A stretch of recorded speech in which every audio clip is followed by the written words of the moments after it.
Wireless তারপরে electric ছকার লাঠি সহ তিনজন ব্যক্তি সেলিম রেজা, ইজারুল আছে, মোহাম্মদ শাহরুল ইসলাম।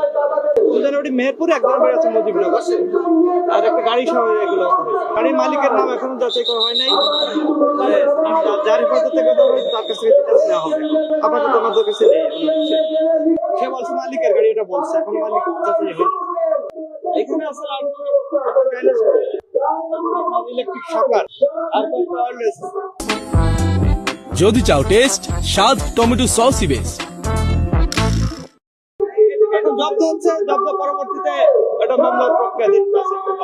জব্দ হচ্ছে, জব্দ ওদেরকে আমাদের আটক থাকে। তিনজন একটা ইলেকট্রিক শকার আছে, আর লাঠি, তিনটা লাঠি, একটা চাইনিজ করে ছোট, তিনজনকে